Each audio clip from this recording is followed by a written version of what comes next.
வானம் ஏன் நீல நிறமாக இருக்கிறது? உலகம் தோன்றிய பல ஆயிரக்கணக்கான வருஷங்களுக்கு அப்புறமா சூரியனுக்கு நிறைய வண்ணங்கள் நண்பர்களா மாறினாங்க. சிவப்பு நண்பர், ஆரஞ்சு நண்பர், மஞ்சள் நண்பர், பச்சை நண்பர், நீல நண்பர், ஊதா நண்பர் மற்றும் கருநீல நண்பர். இப்படி 7 நண்பர்களோட சூரியன் ரொம்ப சந்தோஷமா இருந்துச்சு. அதுல நீல வண்ண நண்பர் மட்டும் கொஞ்சம் சேட்டை பிடிச்சவரா இருந்தாரு.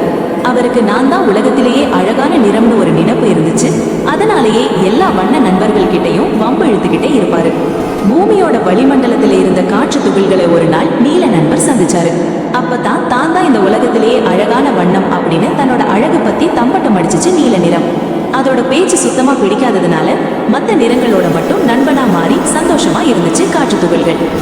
ஓ, என்னை விட்டுட்டு மற்ற வண்ணங்களோட நீ நண்பனா இருக்கியா அப்படின்னு சண்டை போட ஆரம்பிச்சிச்சு நீல நிறம். போக போக இந்த சண்டை ரொம்ப பெருசாகிடுச்சு. அப்பதான் வளிமண்டலத்துல இருக்கிற காற்று துகள்கள், இனிமே உன்னை பூமியை போய் சேர விட மாட்டேன், சூரியன்ல இருந்து வர்ற எல்லா வண்ணங்களையும் பூமியை சேர்ந்து அடைய வழி விட்டுச்சே தவிர உனக்கு இனிமே வழிவிட மாட்டேன் அப்படின்னு சொல்லி நீல நிறத்தை பூமிக்கு போய் சேர விடாம செயல்படுத்தவும் ஆரம்பிச்சிச்சு.